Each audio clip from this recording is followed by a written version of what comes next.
think that BV just forgot how to do this, or I mean, what's the deal here?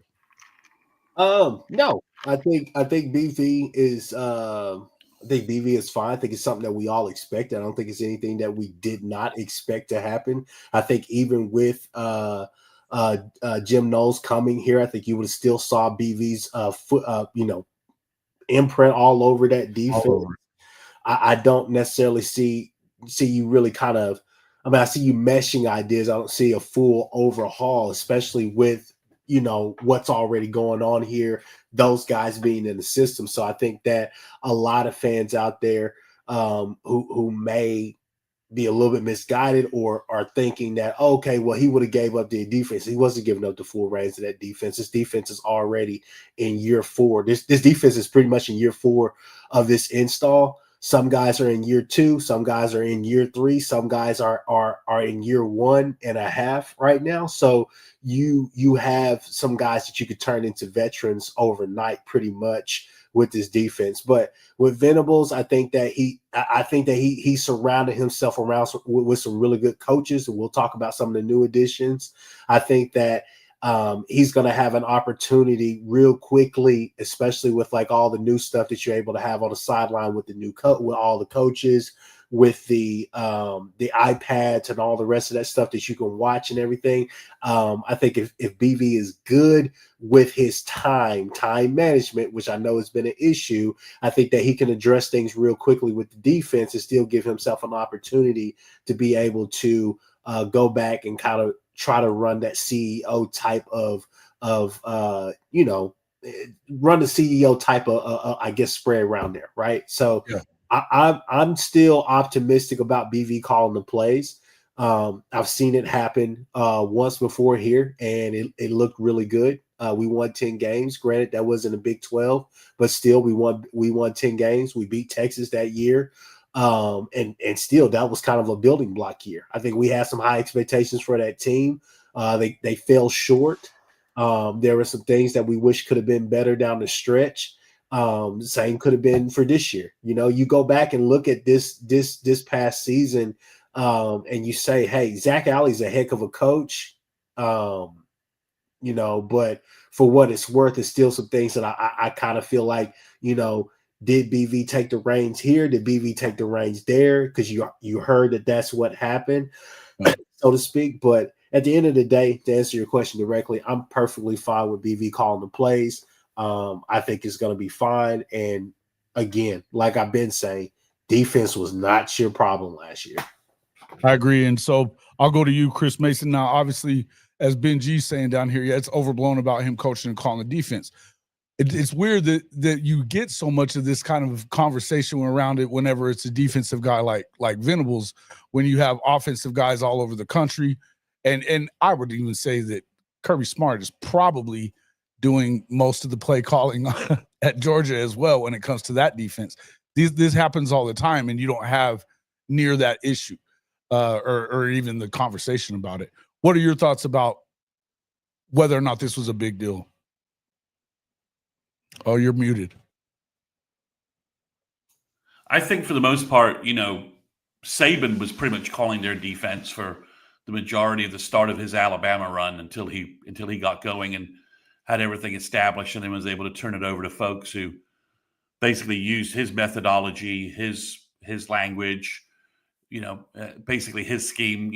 This is the framework of the defense I've built. You need to work inside that framework because I've established this. And then after like 8 years, he's probably had removed himself maybe when Kirby was his DC at that point. But I think in the early years, who was his DC? I mean, I don't think we really could name those guys, to be honest. So I think it again. It's just results. It's just optics. It's the optics results. It's the optics part of the season, right? Everybody wanted Knowles. The Knowles thing made you believe that Brent can't do it, can't be a game manager and call plays.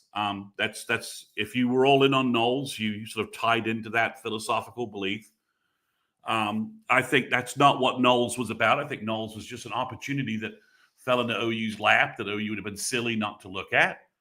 And when it first started, OU was negotiating with no one but Knowles himself. So it wasn't like they were competing against 5 different programs. So I think OU went into it with an idea that this would be a big value add. But I think right now we're getting what we all thought was going to happen, which is Brent's going to call the defense. He's going to, it's last stand at the Alamo, and he's gonna go down, full guns blazing. Take him, you're not taking me alive, fellas. So he's gonna go full guns blazing, and he knows defense. And I think we're it's hard for us to reboot back to when we had a competent offensive coordinator and know what that meant. Because last year has scarred us all as fans so severely that we have an offensive coordinator. He has a game plan. He's going to implement it. He has a full offseason to implement it. He has his quarterback to run it. And all these things are going to make, just like the offensive side of the ball in 2023 were for the most part. I mean, Brent didn't have to worry about that. He focused on the defense. And as you said, with a lineup, a defensive lineup, probably not as talented as the one we're putting on the field this fall. He was able to win 10 games, and really, we're a couple of special teams gaffes away from being a one-loss team in 23, rematch with Texas in the Big 12 championship game, and who knows, right? I mean, that's the reality of where that was, right? I mean, special teams fumble, couple of special teams gaffes in both of those road games make a huge difference. Competent officiating would have also helped a little bit. A bit, yes. I mean, pass interference in some vague semblance being called what it should be might make that game a little more interesting in Stillwater. But, we're not Aggies, so we're not going to cry over too much spilt milk. But I think, we got what we got. I think, the getting Goodwin on the cheap like this is a big-time hire because he knows a lot of what Brent wants done. So a lot of the stuff that Brent was probably having to do when he first started isn't really relevant because Goodwin knows the defense inside and out schematically. He knows how it's coached. He knows how it's implemented. So to have that guy, basically, he's not for free, but he might as well be for free. I mean, you've basically got a $700,000, $800,000 defensive coordinator analyst on your roster, on your coaching staff for like $150 or something like that. Because he's just taking he's taking the Clemson pay. So I think that's a huge piece. And I think, I can't tell you I know a lot about the Dreiling guy to tell you that where they went. I do know Brent went outside of his group. He talked to a lot of experienced people. Dreiling has some significant names as mentors. Chuck Pagano is one from the NFL, which is that's a big time name. That guy he's worked and mentored him. Yeah. Yep. Jerry Kill, for those people that don't know, Jerry Kill, basically you would never have rowed the boat and this whole, that guy in Minnesota, if Jerry Kill hadn't had to resign because of the seizures he had from his chemotherapy. I mean, Jerry Kill was bringing Minnesota back. He had to just basically quit coaching because it was killing him because he had recovered from cancer and he was having seizures from his chemo. So Jerry Kill is a very well-respected name in coaching circles. He's a hell of a coach, man. He's old school. He's sort of that Division II guy who finally got a Division I job and was killing it. Literally, sorry for the bad pun, but he was really doing very well. But then he got sick again. He just couldn't, and he had to resign. So there's some good mentors for Dreiling. I will say, just on the Dreiling issue, the only area that really concerns me is the recruiting side of it. He's not. OU needs to get some big-time linebackers in this class, and Dreiling does not have that on his resume. The other stuff looks fine. I mean, and again, a lot of people who Brent respects and have people, who have a lot of, positive opinions on Dreiling. I think the framework of it's very Brandon Hall-like, if you want to use a comparison. If you're wondering what we're getting in Dreiling, we're getting the Kansas. You're getting a 4-time All-American linebacker Yeah. that kids are going to respect. He's young. I think he can connect with them. Yeah, he's got to show his recruiting chops. I think that's clear. Yeah. But the other he pieces hadn't had an work. opportunity I yet. mean, I think if you wonder what Brandon Hall brought, and we've seen what the safety room looks like, right? And after Brandon got a chance to recruit a little bit, and it's I would say the safety position is probably as recruited as anywhere on the roster at this point right now. Brandon Hall doing it, but I think that's what we will get. Will Dreiling? That's what the resume seems to indicate. We just got to see it. Well, I would say this. Just a couple of things. So just kind of bringing it back to BV, kind of answering your question directly again. I've seen BV with a competent offense, right? Not all the way competent at times, especially down like the stretch crucial moments, but I've seen him with a competent offense, what he can do with the pressures that he can apply with the things. Yep. Once he got that buy-in from the players, right? In that second season, you saw what the buy-in was like. When he was able to play with leads, when he was able to, it was electric on both sides. It was they were doing things that you hadn't seen before. So if you're able to get back to that, you're going to see a really, really good OU team. And I think people, especially fans, right, not looking at Texas, not looking at anybody else, I think OU fans need to understand it's okay to be pessimistic, but it's also okay to be optimistic, right? This stuff happens each year in college football. Your blue blood or just a mid-tier program that has been pretty good, has been budding over the past couple of years. They're down maybe a year or two, and then one out of nowhere they come back and have an 8 to 10 game win season, right? And you're sitting there saying, "Oh, okay, yes." To Chris Mason's point about the Dreiling guy, I think is a very, very interesting kind of storyline that's going there because there's one differentiation I guess you could make. I just made up a word right there, but there's one difference between, Dreiling and Allie coming into this job, right? Obviously, you could sit there and say, well, Allie was going to be the defensive coordinator. Dreiling's not. Well, here's the actual difference. The difference is that coming off of that 10 win season the prior year, you're looking at Allie asking what can he actually build upon in that linebacker room and on top of the recruiting, because right now we're hot. Yeah.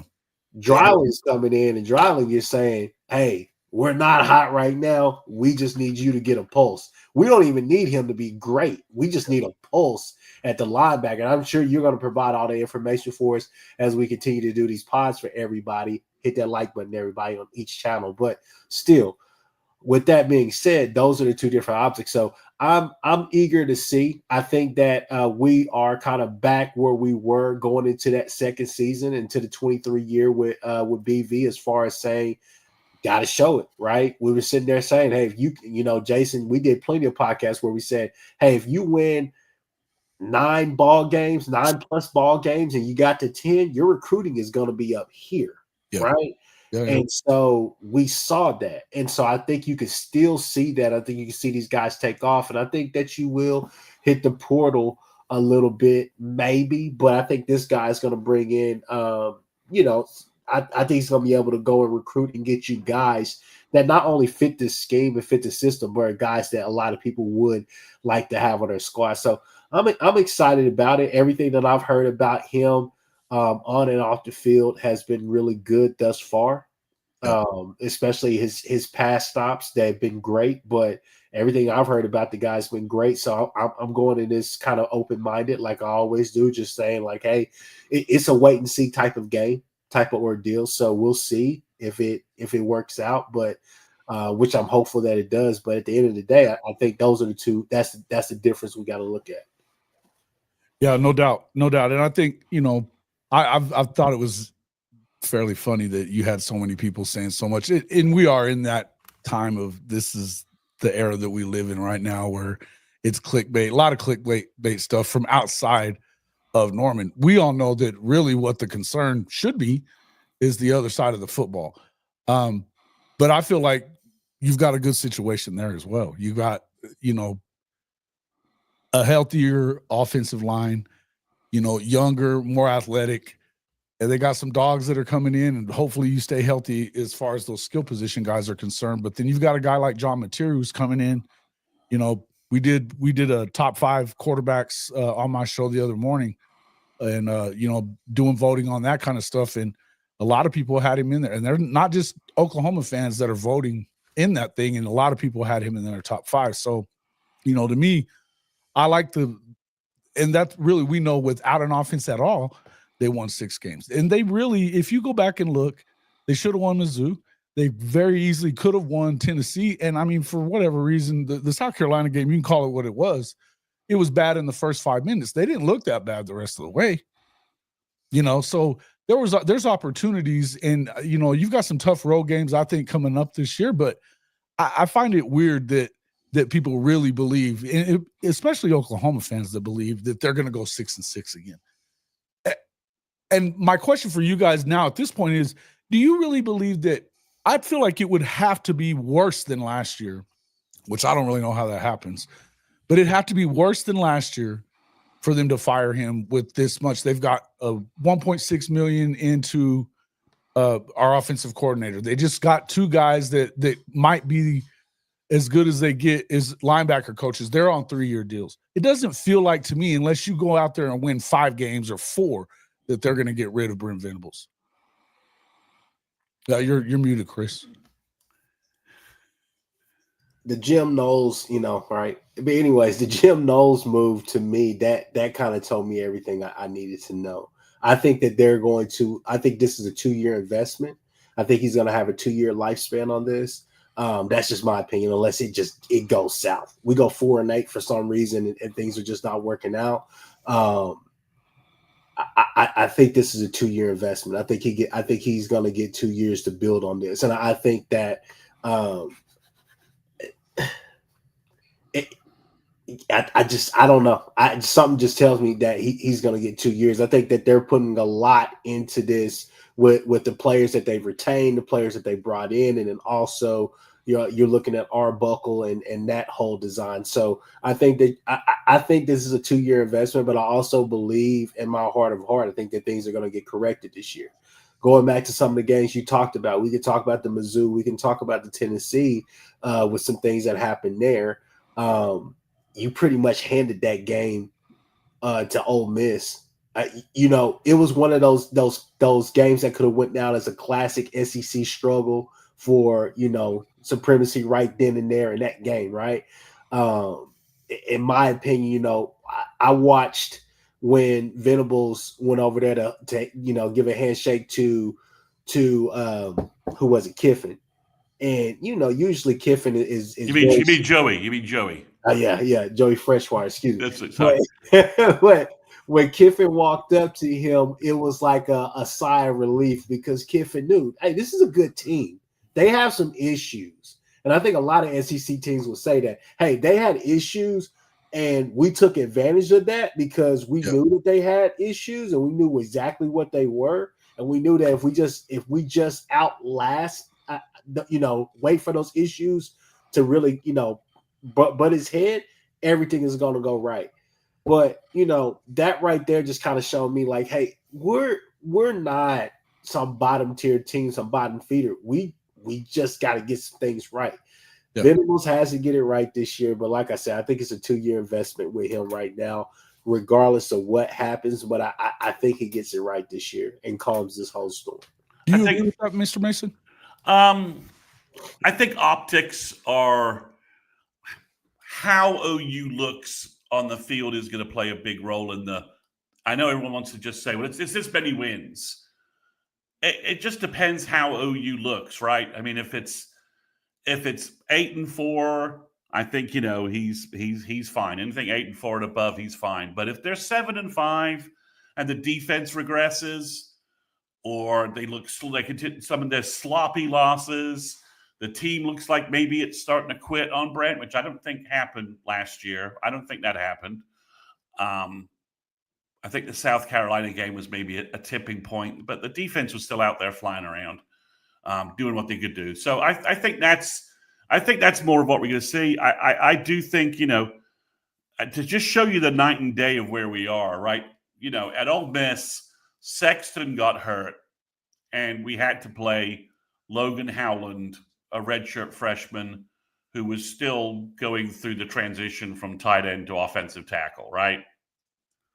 So let's just say Jacob Sexton is our left tackle starter this year. And if he goes down, well, we have 4 guys behind him, and one of them's Michael Fasusi, and one of them's Ryan Foje, and then you've got Baklenko from Stanford, and then you've got Isaiah Autry-Dent, who's going to be a redshirt freshman who's played way more than Howland did, was further ahead than Howland in terms of his O-line development because he's actually been a tackle his entire time in high school. So, and then if not that, then we can put Ben 320. Yeah, and then we can put Ben Simmons at left tackle, right? So all of a sudden, I think we just got. I mean, the wide receiver stuff was it was insanity. It really was. It hit the point of like this isn't actually technically possible, is it? And the offensive line fell apart, and I think I think if Jacob Sexton doesn't get hurt, we beat Missouri and we beat Ole Miss. I think. Am I naive? Are my glasses crimson at this point? I think if we'd had both of those, if we'd had Sexton healthy for the end run of the season, we beat Missouri and we probably take that Ole Miss game and late into the fourth quarter. So I think that's an Ole Miss team where that entire D line is going to be on draft day, first, second round guys in the NFL. Sure. You just look at all the defensive linemen we face who are going to be gone to the NFL this year. And obviously it's the SEC, so they're reloading a bit as well. But I just think when you think about all the pieces we're bringing back, everyone's like, well, we're a scrappy underdog. We're a scrappy underdog with David Stone, Michael Fasusi, Danny Okoye, Peyton Bowen. Our defense, could end up having like 4 or 5 5-star kind of players easily, starting for us. So we're scrappy, but we're also very talented. I just think it's hard to quantify an offensive coordinator and offensive staff completely disconnected and what that did to us all offseason, development-wise.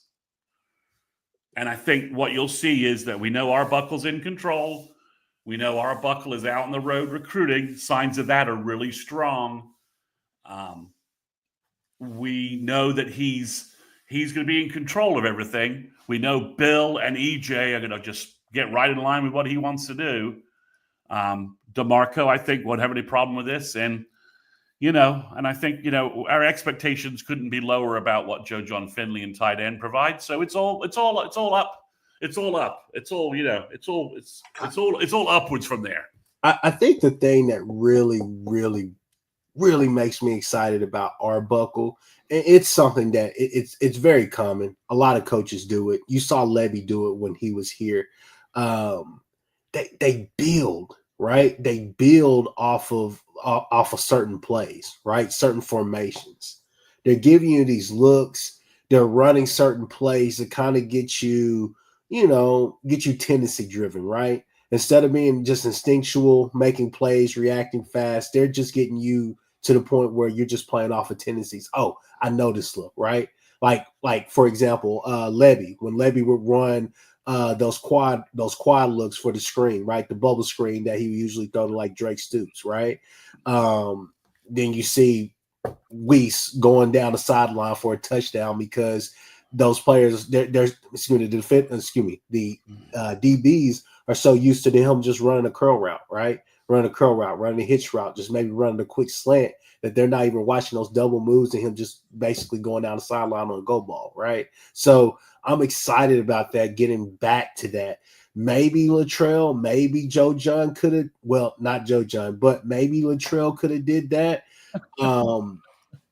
If Jackson really would have, if everything would have clicked with Jackson Arnold from the get-go, maybe he would have been able to build upon things. But it just felt like at some points during the Seth Latrell tenure era or however you want to say, it just felt like we were just he was just sporadically just throwing plays against the wall, just running plays, just trying to figure out some grouping, some formation, some personnel group that would actually work with Jackson Arnold, right?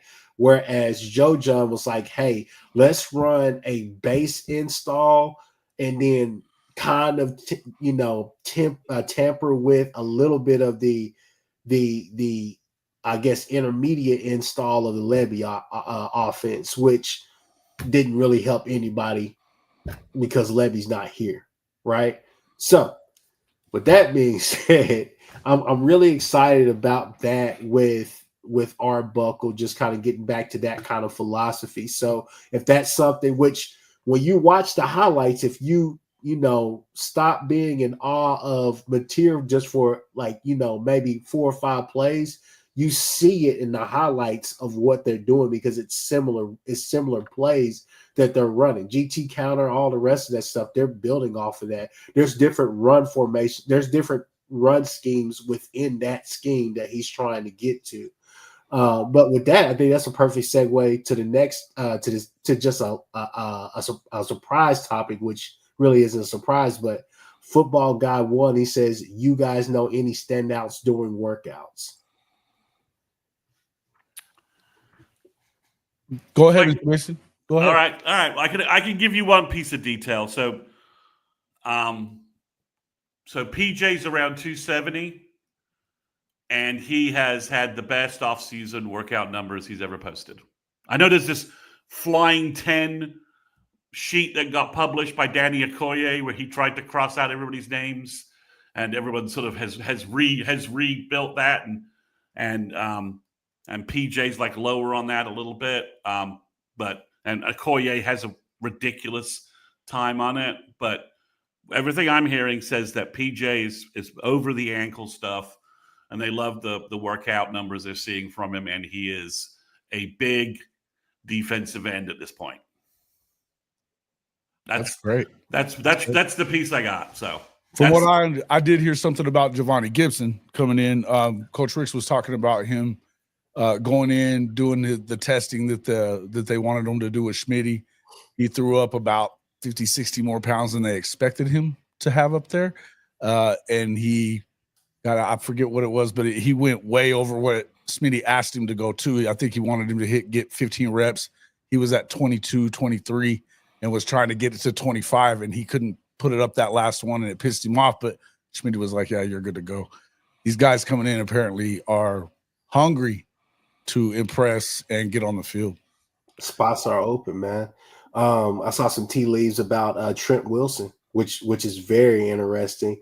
As far as just what he's doing, how he's really people are taking a liking to him, not only in the D tackle room but just on the team overall. So you're really excited to hear about a freshman, being able to do some good things. So it's gonna be interesting to see if he can be, for me, I want to know if he's going to be that fifth guy. Who's going to be that fifth guy on as far as that rotational piece for the D tackle group? Well, Marcus Strong is looking pretty yoked up in some of the videos they're showing out, and that's a big guy who, certainly there's a ceiling there if he can hit it. So it's interesting from that perspective. It's also I know everybody wants, well, who's running fast, who's doing well. Well, the coaches, even more than before, are cracking down on this info leaking out because they don't want to identify high risers who may have a struggle getting on the field just because of veterans in front of them from being tampered with at spring. There's this weird Matt Rule after flat out stealing Williams Nwaneri from Nebraska. Isn't that hilarious? Is now concerned about his spring game being an outlet for tampering. So it's weird, but but OU coaches, just like everybody else, are going to be a little paranoid about numbers getting out about new kids because they don't want that information getting out. But I understand that. Sadly, I understand that because it is a little bit of it's grist for the mill for us, for podcasts in the dead season. But I do understand why they're saying that. I mean, you said you've heard good things about Trent Wilson and Giovanni Gibson. Obviously, the buzz out there about Elijah Thomas hasn't stopped. Yeah. He looks unreal. And obviously, I haven't heard the OU buzz, but the Michael Fasusi buzz just doesn't stop. That's big. I mean, he went from, maybe composite number 15 in the nation up to composite number 6 or 7, number 1 offensive tackle in the nation after his dominating work at the All-Star games. So, and obviously, Ryan Foje, I think is, he's underrated as like the number 65 player in the nation, if you could be that. So, the class all came in. I mean, they everything I've heard is that they look good. The coaches are really happy. The numbers look good. They just I can't get any numbers because everyone's like, no, we're that's on mega lockdown. So I bet Mr. Koye, I bet Daddy probably might have got a word or two from the coaches about posting that thing. Off. Yeah, got that shit out. We don't want everybody knowing because the third fastest guy, if you believe the people who could read through the scratch marks, is Bergen Kaiser, the walk-on kid we have from 6'4", 240, 245, could play tight end or DN. So, yeah, I think we're about to have. It's going to be. We'll get more stuff leak out a little bit as we get closer to spring a little bit. But I think all in all the kids are in. You're hearing positives about that. The one thing I'll say for Brent is, I'll age myself here. In the 90s, we saw a lot of quit out of Gibbs and Blake teams. Mm-hmm. They just quit. They flat out quit. Yeah. Any number of ways. I mean, they sucked and quit. I mean, that's the two forces that in football. I'm like, the suck and the quit. You hopefully, but what I can say is I've never gotten a sense that Brent's guys have quit. Overmatched, sure, but quit. I've never got a sense that those guys have quit. Well, the truth is, though, they haven't really been overmatched that much, though, either. Well, I mean, the LSU game, they got burned in the secondary a little bit. Sure, that's about it. But you're right. I mean, the rest of the games, if they were stopped giving stuff away, it's more giving away. It's more OU's charity and generosity than it has been. They're just completely overmatched. But I will say they never quit. And Gibbs had some talented teams at the end that just kind of quit on him, in those last couple of years for those dragging people back to the dark ages. And Bob had some teams, sort of semi-quit on him, and he had to reel some stuff back in 2009 and some other stuff. So I feel like that I give a lot of credit to Brent that it's been tough, there's been struggles, but those guys have not quit out on the field, to be honest. I at least not from mine. That's just my personal opinion. I don't see a lot of quit. I see it on defense. I think we see a lot of guys trying to make plays and trying to make up for the defense last year. Mm-hmm. But overall, I don't think the team quit. And I think I think Brent, props to Brent for that because, I think it would have been easy to lose some of those guys last year. Very easy. Oh yeah, no, it definitely been easy to lose some of those guys. Yeah. Go ahead. Well, I was saying if they were quitting, that you wouldn't have found a way to just go in and basically blow out Alabama second to the last game of the season. You know what I mean? Right. I mean, we all were stunned. We were all stunned with that result, right? I remember our post game. Like, did that just happen? I mean, and you watch that, and it's. I think you're right, but it's key. But I do, to shift topics a little bit. It's funny that there's been so much sort of pessimism from the fan base. But I'll tell you what, once you get these guys out on the road recruiting and you get kids back on campus, Brent is not, These guys can recruit. Let me just say that. They have a message. It lands with kids, and they're effectively able to deal with it, and they are effectively, working the recruiting lines and doing what they need to do. So their evaluation skills are still very good. From what I can tell, that it's nothing.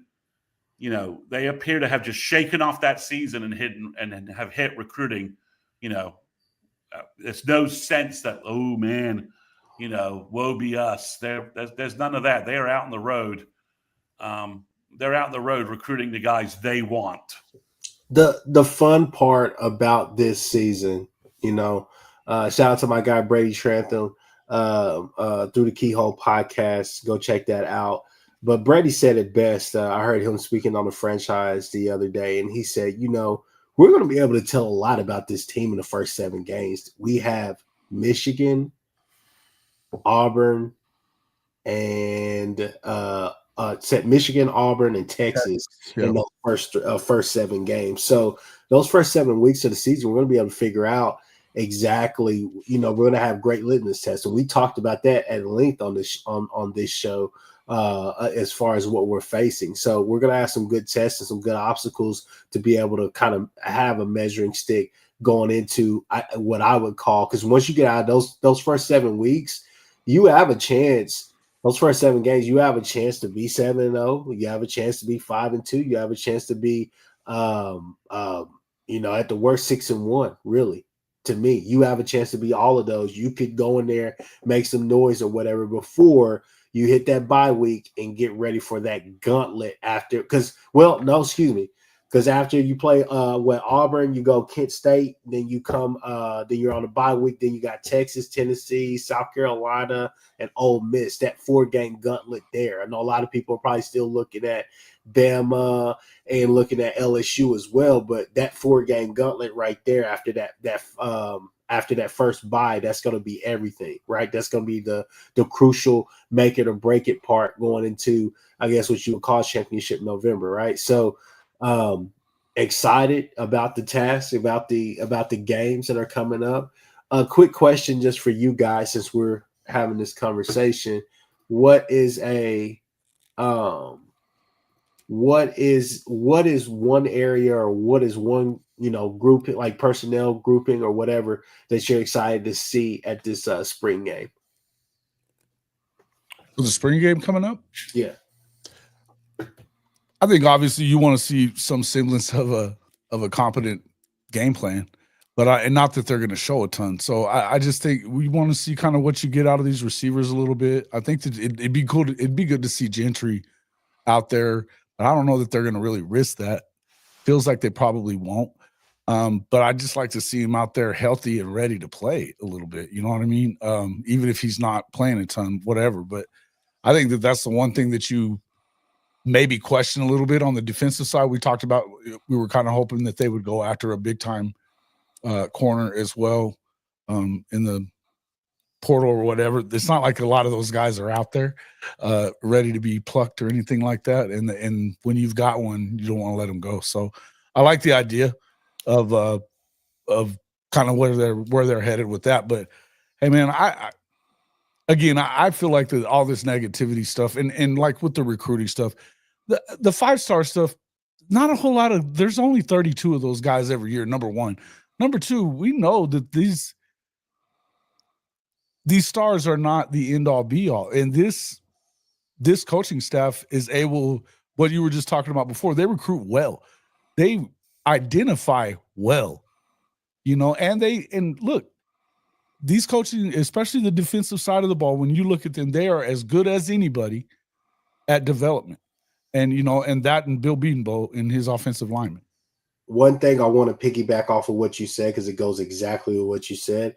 Last year, I was there. Me and my uncle, we were watching the game, and both of us, we said, hey, man, I like this Eli. I like Eli Bowen. I like him more than what was advertised. My uncle was like, hey, we thought like, hey, him playing safety with his brother, that's eventually what's going to happen. The Bowen brothers are going to be the starting safeties there at OU. Him at corner, we was like, he's given up a lot of size to carry on because that was who he was on. And I was like, hey, I like that kid. Little did we know, pocket, man, for sure. Little did we know he was going to blossom into what he did. So why can't Devon Jordan? Why can't the Newcomb kid that you were excited about out of Arizona? How about Tristan Haynes, one of these kids being able to pop in as a freshman and be able to come and play? Malik Hawkins, who a lot of people have talked about from his camps and all the rest of this stuff. So, I mean, there are guys that I think that you have that you're confident in already. I think that you can go add from the portal. Hopefully, to me, there was really not too much wrong with Des Malone. I think they helped him at times, tried to help him, knowing that he was nursing that groin injury and other injuries as well, especially in that Auburn game when we were all sick and mad that he was playing off so much, right? But they were trying to give him help. But Jacoby Johnson as well, could he take a leap and be that guy? But if I'm looking at anything, it obviously is going to start here. I know they're not going to have the starting five against the second string or whatever the case may be. It's going to be good on good. My whole thing is I'm looking at matchups and seeing who's moving somebody. Right, I think that's really where it starts this year. Who the hell is moving somebody? Is Wawewu being consistent at that or not? Right, or is it one of these freshmen? I'm looking at the tackles. I'm trying to see, is a kid from Stanford, is he polished enough to be able to play? Is the kid from Western Carolina, is he worth all the money? So I'm trying to see who's moving somebody, right? Yes. Because that's going to tell me everything I need to know, because I think this running game is going to I think it's going to be good this year. But I think that it all really depends on the offensive line, which right?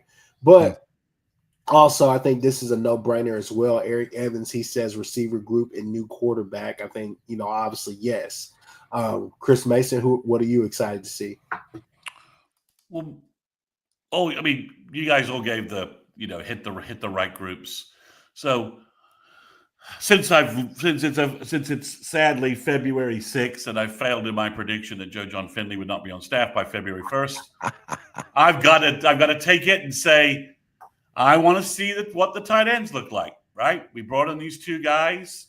If you watch the Gabe and Teddy breakdown on them, they've got some skills. They're not bums. You can find talent in the weirdest places in college football.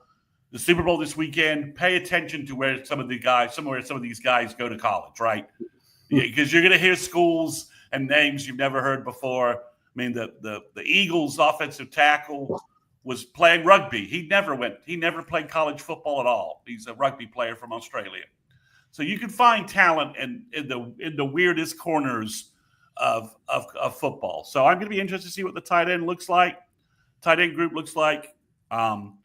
With a competent offensive coordinator guiding him, can we get even the barest minimum of tight end development out of Joe John Finley? Can any of those guys look better? Just because the bar is just so low that could we see some signs of life? I mean, Scott Walker just says tight ends will suck like last year. Just saying. And I think, that's what we all think, right? That's what we're all dreading. So I'd like to see the tight end room. I'd like to see the spring game. And I'd like to see us coming out of that saying, okay, so our expectation out of 10 is like 1.5. But damn, in spring ball, they look like maybe they could be 3.5. It's just and if Devon Mitchell has a huge offseason, he could change the entire look of that room, right? He has that talent. Sure. He really could. He has that kind of level of talent. Yeah, absolutely. So if somebody mentors that guy and takes him under the wing and kind of gets him going, which should be Joe John Finley. I mean, I'm not excusing that. Then I think that would be the room I'm interested to see it. I mean, I think we got talent at running back. I think we got talent at wide receiver. We've reloaded an offensive line. I think Mateer is going to be a hell of a quarterback as long as he's healthy. And even then, I think Mike Hawkins comes off the bench with his Superman cape after being coached all off season by Buckle is much better. Agree. So I think that's what I mean. I'm fascinated to see what goes on at defensive end. Right, we've lost some guys. new guys in them. What does Marvin Jones look like? What does Kendall Daniels look like? I mean, I'm fascinated to see what those guys look like in spring, but I think it's the tight end group. If can Buckle even make a bad Joe John Finley look good? That's kind of what I'm wondering. Yeah. Wanted to jump into a couple of things. One of the things that I saw today, and I know we talked about it on our little group text message stuff, but Drake Stoops calls out Oklahoma fans on that show today for the negativity over the football team. Dylan Gabriel kind of cleared the air, or I don't know if it was clearing the air so much, it was passing the buck, not really wanting to talk about it, about his Oregon transfer. And then it was announced later this afternoon. I don't know if you guys had heard about this, but Oklahoma and Texas are going to be full share members of the SEC, and they're actually getting a raise from the SEC. I thought it was a half share. Have they changed that? Starting it to full shares. That's good. That's real good. Yeah. There's another $27 million. So yeah, we'll take that. There's your money. There's your money right there. that's part of your money right there, right? There it is, right? No, but I mean, obviously with Drake Stoops, making comments like, look, we saw what you saw, and there was a lot of, their injuries are real, and there was a lot to that one room. He talked a lot about that. He was pretty pointed. It almost sounded like his papa whenever somebody kind of, were dissing on his football team, and it seemed like he was there doing the same thing as well. What'd you guys think about that?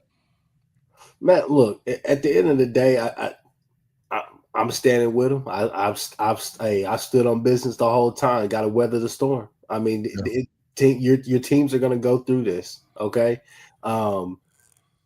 We're not sitting here saying, oh, well, the glory days.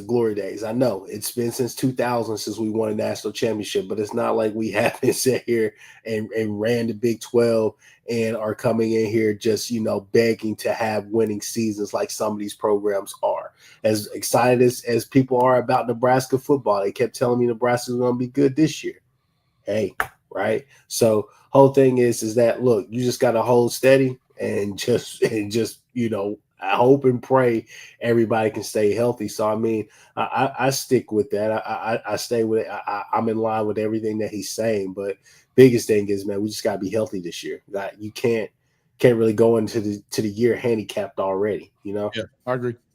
I mean, I think, our fan base sometimes teeters on sort of this not to offend anybody or kind of bipolar, roller coaster, right? I mean, we're super high, we're super low. We just sort of can't find any middle ground, just chill middle ground. Yeah, I mean, I understand why he's saying that from the player's perspective, but the fans, we took our punches this year in the SEC. It was tough.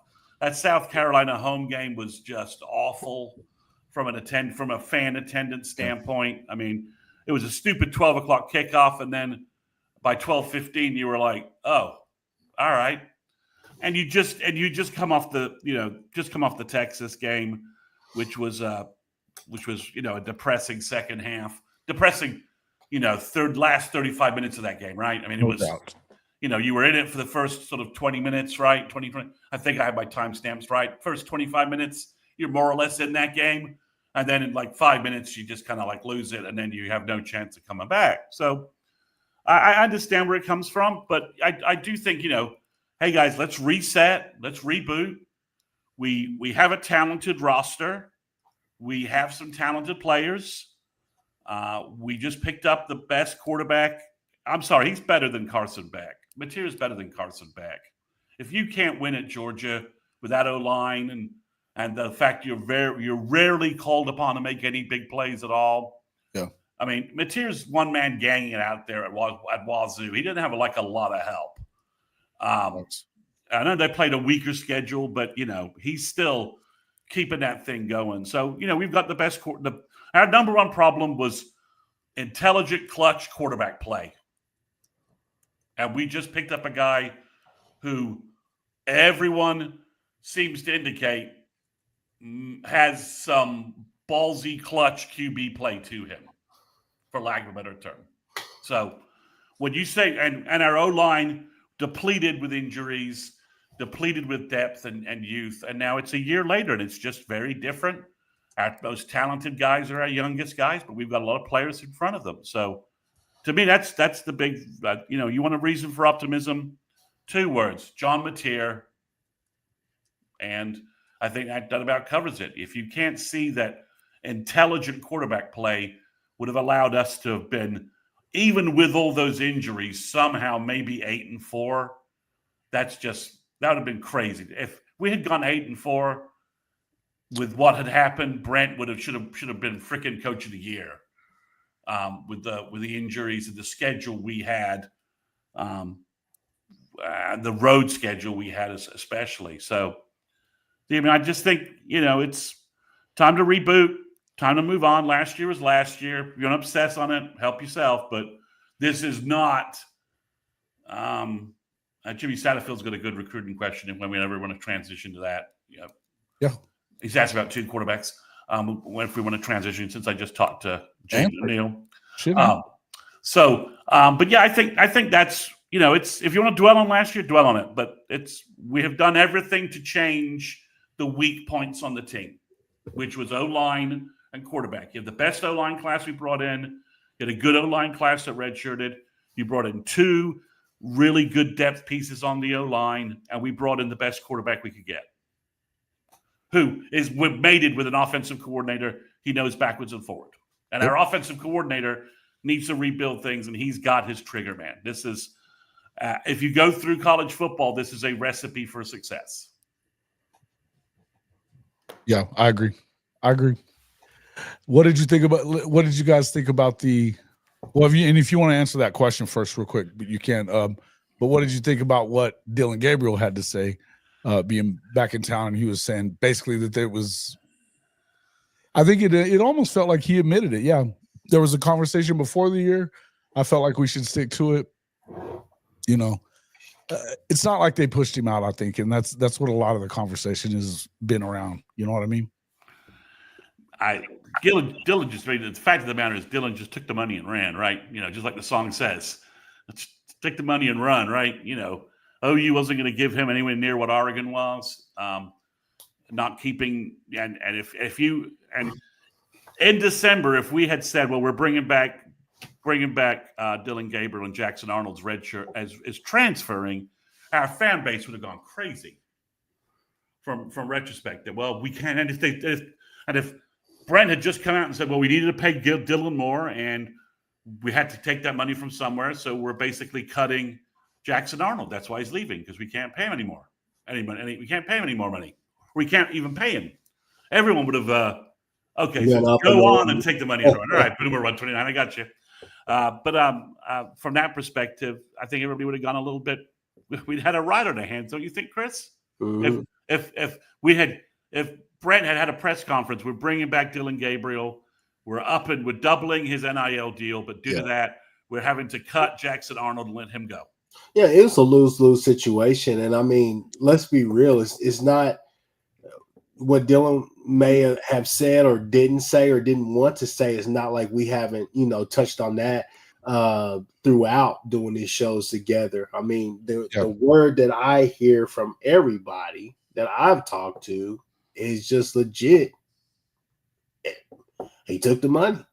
Yeah. Nobody, BB didn't really even know. I could have swore that, hey, he was going to go test his chance, because the goal was honestly for him to have the season that he did, which he was working on a way. If he wouldn't have lost that game in at least one game if he would have just dropped one game, whether it be Kansas or he couldn't have the game he had against Kansas, which was, he threw 16 passes, but that's on Leb.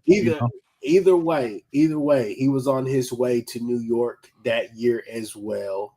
Maybe not to win the Heisman, obviously, but still, he was on his way to New York, in my opinion. But at the end of the day, fact of the matter being, look, it just didn't. I mean, that he was not pushed out. Nobody pushed him out. Kind of is what it is. So it's not like fans didn't know. It's just one of those things where, is he going to actually say it? Is he going to actually talk about it? So, it is what it is. Once he got pulled from the Senior Bowl, I think his world kind of collapsed. It was like, well, what the hell am I going to do next? And then his agent said, well, you got another year eligibility. we could go on the free agent market and get you some money.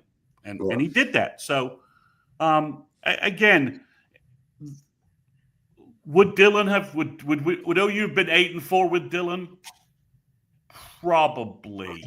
Yeah, I could say Maybe. Or he could have also been concussed and knocked out week There is 4. that. There and is he that. and he could have been like, you know, With that and- play calling, it very well could have been. it could have and that O line, he could have been like, Yeah. you know, pardon my French, you know, F this crap.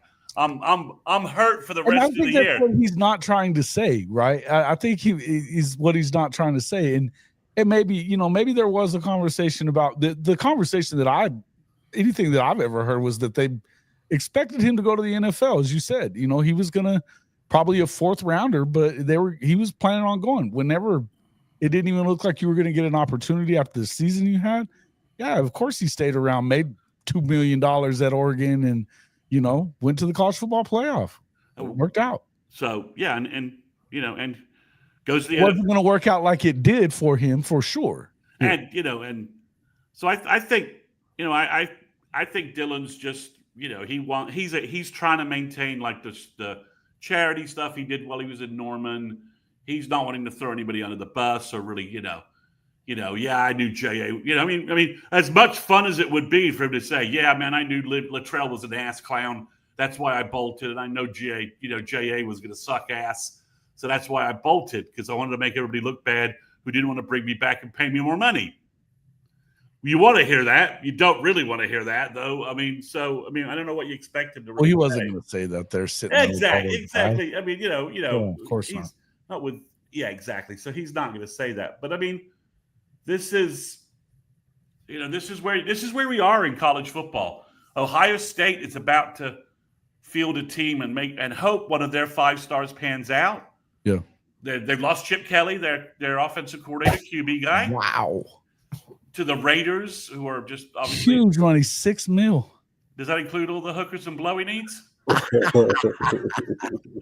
Chip looks like a pretty buttoned down guy. So, I mean, you know. By the way,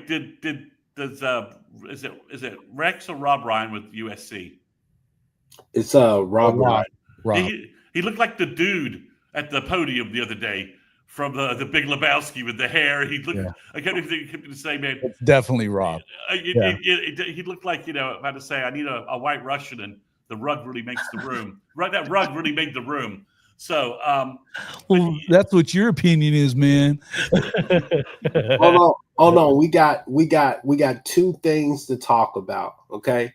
Chris Mason, obviously, you know, we can't let you be on the show, and we've been on the show for about an hour now. We haven't let you talk about recruiting. Yeah, I know. And I got one little tidbit just to add to the end of this. Trust me, guys, just stick around. Okay. All right. So do we want to start with the fact that I talked to Jaden O'Neal? Oh yeah, go ahead. So for all those that don't know, if you go to Sooners 360 on YouTube, go to my channel, subscribe. You can see a 24-minute, unedited, unvarnished interview with Jaden O'Neal, the OU QB verbal commitment. Now, our good guy Satterfield asked me if OU's going to sign 2 quarterbacks in 2026. No, they're not. They're going to sign 1. And I think that guy is going to be Jaden O'Neal. And I am biased to that because I just talked to Jaden O'Neal.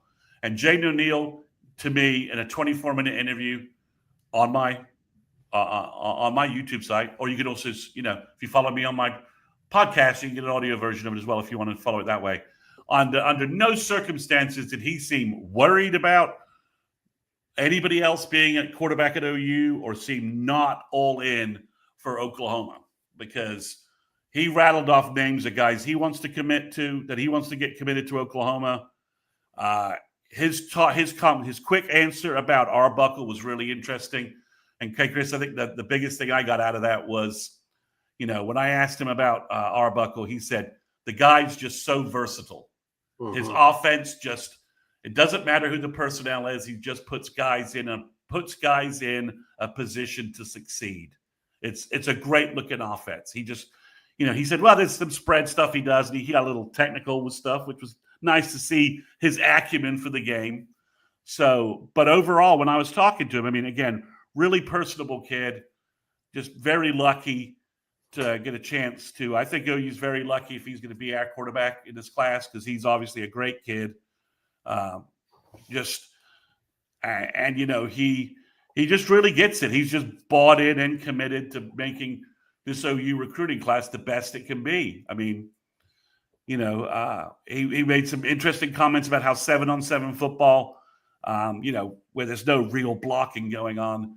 The way the way they stopped him in the big Miami tournament was they just kept cornerback blitzing him, giving him no time to respond. He says that's taught me that I need to work on my pocket presence, escapability and presence, quicker reads. He goes the 7-on-7 stuff. He goes the only way they were stopping me was they would just blitz in with fast ass cornerbacks, and there's no blocking, so he had no time to really respond. But he's a very personable, very intelligent young man. To use all those kind of cliches.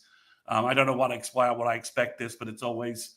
I was talking to my brother. He's like, it's just, when you do these interviews, these kids are just so polished, very respectful. And, you just cynically as like, an older dude thinking I'm going to be talking to this guy and he's going to be all like, full of himself and all about me. And he just wasn't. He was a very interesting kid. I hope I should hopefully have a chance to talk to him again, maybe after Elite 11 or after the OU spring game. But I see what the hype is with the Bentley kid. He kind of plays like Mateer, and obviously Arbuckle offered him, but I don't think there's any way that OU will be able to keep Bentley or O'Neal together.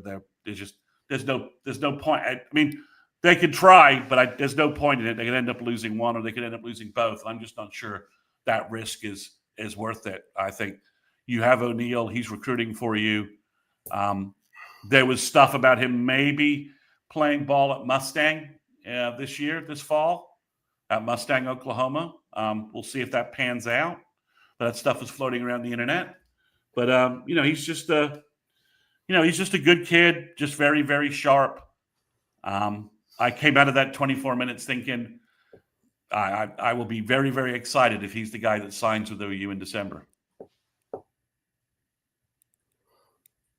What else you got for us on the recruiting trail? Well, it's interesting because Todd Bates keeps offering D-line. Like, he's got a lot of D-line on the hook, but he is not settling. And they just offered a kid who I think is at IMG, and his name is Elijah Golden, 6'4", 300 pounds, physical, big, explosive. And the interesting part is, OU hadn't offered him yet. They offered him, and then the very next guy posting about it is Jaden Jackson telling him that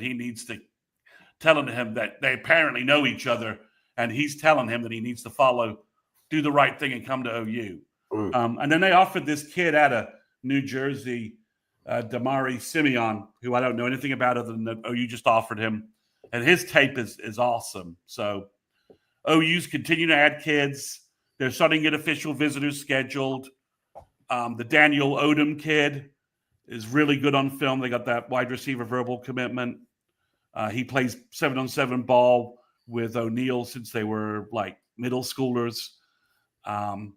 He's at St. John Bosco. His film's really good.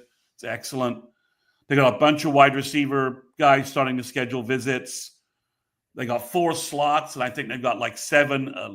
They've got 3 slots after Odom. And they got like 7 elite kids on the hook to fill those slots. I mean, O'Neal was talking about that he wants to get Jabari Brady from Florida, who's this 6'4", 210 wide receiver who looks like a D end in the photos with Coach Venables. He just looks huge. I did a class prediction on my Patreon site. Please go to patreon.com, look for Sooners 360. There's my plug. It's only $2 a month, and there's all kinds of recruiting content I've been posting there lately. So you're getting pretty much everything going on with recruiting right there. I posted a prediction, and I had to shuffle a bunch of names out and shuffle new names in just because OU's making some offers and making some moves. So some players I thought last fall would be in this might be in this class and now sort of fallen off. The only positions I'm worried about are cornerback and linebacker, but OU has offered 2 linebackers. One, Sinceri Johnson from Ohio, and then Nicky Abrams from Maryland. If OU could get those 2 guys, those are absolute, beasts, manimals, whatever term you want to use. We'd be reloading that linebacker room in a massive way. But they're offering some other guys. They just offered the first offer, I think, that is probably from Dreiling. It's a guy actually from Ohio. He's a big linebacker. He's 6'3", 6'4", 230, 240 maybe already. His name is CJ Sana. His film's good. He's sort of he's a big guy, but he's athletic, makes a lot of plays. He would be interesting take. So Jimmy Satterfield, I was thinking 3, but with them taking Odom's verbal immediately, I got to figure 4 because there are 3 or 4 guys that are must takes. Davion Gross from Frisco, Lone Star, who's a top 50 player in the nation, 5-star by one service. Jabari Brady is a must take. He's a number 55 player in the country. They've been recruiting Aljor Miles forever, and he's 6'3", 200 pounds. I don't know why he's a 3-star on some services. It's just ridiculous. And then you've got Jaden Warren, who just recently got bumped to a top 100 player in the nation on Rivals. He had a fantastic year. And then they've got this guy, Dandridge, from Georgia they're bringing in. His film is fantastic. He's already has set an official visit, or it's pretty close to being scheduled. So Emmett Jones could bring in a blockbuster class. That's not a stretch. I mean, Gross is a beast. Aljor Miles is. Brady is. Mason James, he's a 5'11", 100, maybe 6 foot, 185 pound slot guy from Norman North, who, and I mean, I'm sorry, guys, he's Sterling Shepard, Ryan Broyles. I mean, has a guy like that ever not been like an All-American for OU? Guy from the Oklahoma City area that we recruit, 4-year guy we recruit, an ad on them from that sort of area. So, Mason James has got offers from Michigan. He's got offers from everybody. So wide receiver, and I think it's going to, obviously Mateer having a big year will do nothing but help, right? I think spring game, everyone's like, oh, you need to cancel the spring game, or are they going to cancel the spring game? OU needs to put on a little bit of a show offensively for recruiting, right? We need to, if Sooner Scoop just posted something a couple of days ago about Jonathan Hatton, and OU trying to get Jonathan Hatton back in the fold, and he's like a 5-star running back, I think. So everyone says, he's not recruiting any 5-star guys. Well, Jaden O'Neal is a 5-star quarterback, or he could be, easily. Felix Ojo is going to be a 5-star offensive tackle. Jabari Brady or Warren or any of these guys could be a 5-star wide receiver. The Sinceri Johnson kid should be a 5-star linebacker. Jake Krull, the defensive end from IMG, they're recruiting. He's a top 50, borderline 5-star defensive end. Elijah Thomas from this past one was, he's that kind of guy too. It feels like. Yeah, I mean, so everyone's saying that it's like what's his name? The Texas guy I hate. The recruiting guy. Catch. Yeah, there we go. He does this super blue chips rating nonsense. And he said, well, Texas has 9 super blue chips and OU has 4. It's like making up shit, super blue chips. I'm like, first off, you're arbitrarily crafting this. And I'm like, and if I'm talking about anything, OU super blue chips are Fasusi Foje, CJ Nixon, Elijah Thomas, Manny Choice. Omarion Robinson.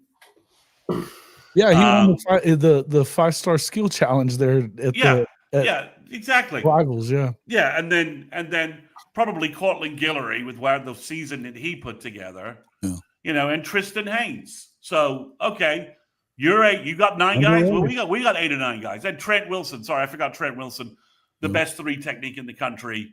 Sure, Texas got Justice Terry, and he's a presuming, he's a dog, but Texas better make sure those checks don't be late, because that's the only reason that guy's in Texas. So, but yeah, so I think the big thing, okay, Chris, is that we got a lot of guys visited. They all had great visits. OU is reestablishing their presence with players. Bill's offering good offensive tackles around the country. He's not wasting his time with guys he can't get. He's not talking to the Cantrell kid. He's not talking to guys who aren't looking at OU. So, they've had good visits. They've been in homes and made, they went from nowhere with this kid, Valdin Sone, the Swedish defensive tackle I've mentioned on this podcast a couple of times. That kid's 6'5", 320. He looks huge. He looks great. They've got this guy, Tavion Branch from Ohio, 6'5", 280, 290. He looks very good. And then they've made huge moves with this guy, Camarion Johnson from Cedar Shoals, Alabama, wherever the hell that is. But he's, it's nice that Chavis is doing in-homes, because we know Miguel's 6'5", right? He was measured 6'5" at the NFL Combine, right? We know he's 6'5". Okay, you got some guys, yeah, Benji, but they haven't done anything yet.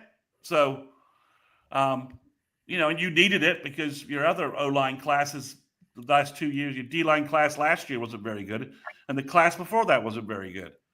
So, good luck with all that. But yeah, so they went and, is that when you see Chavis standing next to a guy and the guy is putting his arm on Chavis, right? Okay, that guy is 6'5" plus. He's not 6'3" or something. How is that guy really that big? Well, anyone who's towering over Miguel Chavis is a very large person. It's like, we know Todd Bates is a big guy. It's like, Todd Bates is 6'3". Like, any defensive tackle that's taller than Todd Bates is a big dude, and this Sone kid is, taller, almost as tall as Chavis. So they've done a great job of recruiting. Cornerback's a little weak. Linebacker's a little weak. It's a weak year regionally for cornerbacks. So that's hurting OU a little bit. It's hard to just go out anywhere. And I'm not sure how much OU needs. I'm not sure how much OU needs a lot of cornerbacks in this class, right? We have 6 freshman, sophomore cornerbacks we just added in the last 2 classes. Do we need 3 more cornerbacks? I'm not really sure we do. Do we need 1 or 2? Maybe. Safety, again, is looking good. Caden Hall, the guy from Florida, appears to be really interested in OU. But as Student Cowboy said, OU, as I've been saying, OU needs linebackers. They're starting to offer some linebackers. I'd like to see a big linebacker class. And I've seen 2 guys that are just absolute killers. This guy, Johnson, and then this other guy, Kid Abrams from Maryland, who in an interview with Oklahoma Rivals said that his Charles Tapper is his relative. So maybe that will help. Couldn't hurt. Charles was a very good Sooner, had a really good Sooner career. So I really think that, that they've got a couple of guys. Can you focus all your energy and land 2 of these absolute hitters at linebacker that you need?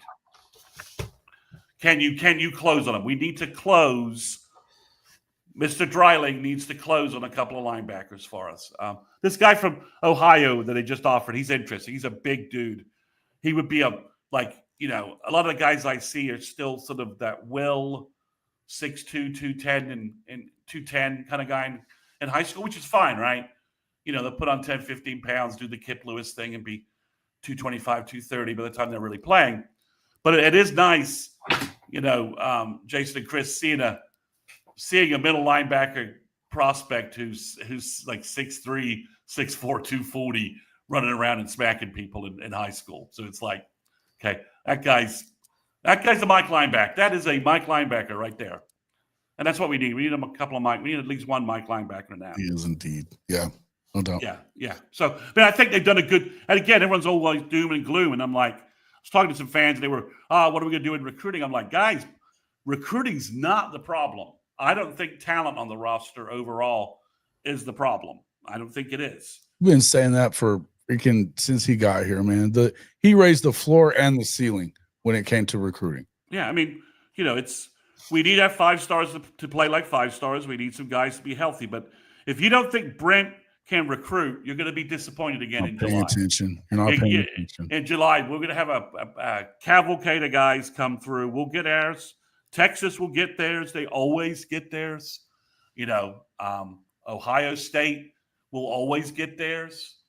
It's interesting. Texas seems to be focusing a lot of their recruiting outside the state of Texas for some positions, which is interesting. But again, if OU can get KJ Ford, who I think from Duncanville, defensive end, who's ranked like 115 in the country, which I think is just ridiculous based on his film.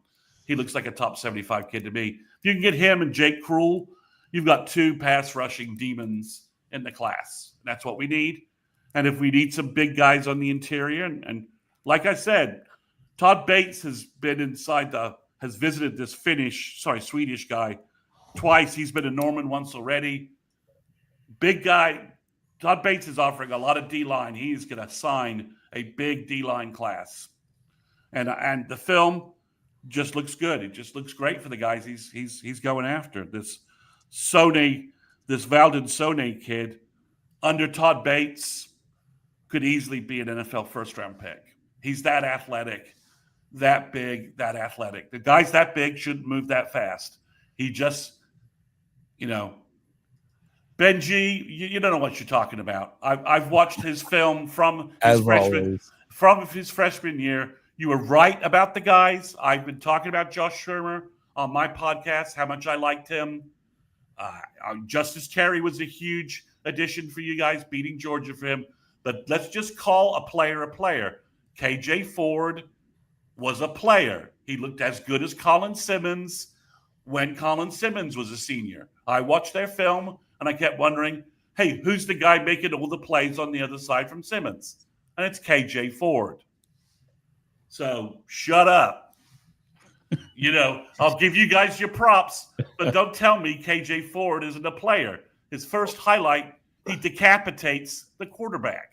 Look, the Texas, OU Texas can wait. Look, people, we've been on here an hour and 20 minutes. You guys have heard us talk about BV calling the plays, about the new coaches. You've heard us talk about what we're excited about, kind of an early preview of what we're excited about to see at this spring game.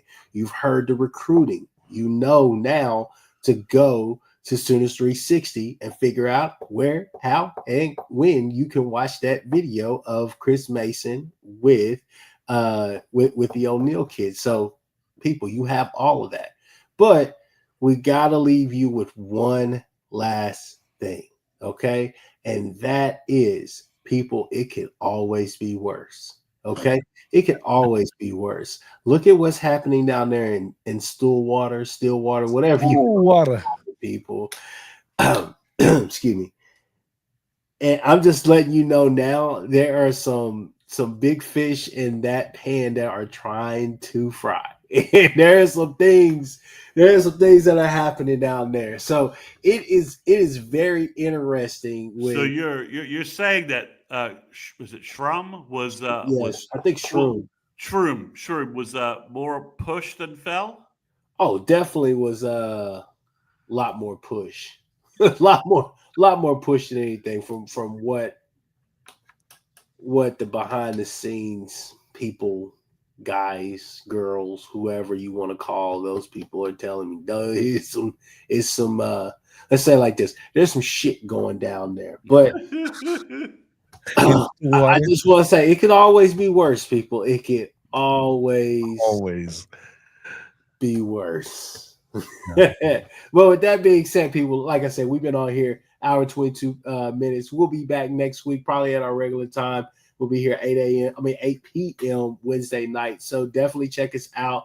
Jason and Coach on the Hall of Fame College Football Podcast and all the other podcasts that Jason is pumping out. Obviously, you know me, Horns Down Podcast. Then we got Chris Mason, Sooners 360 himself. Subscribe, like, share, do all those different things. Tell everybody about all the channels and about this show right here, where you know it's going to be very candid, very raw, very blunt, to the point. That being said, people, we're out.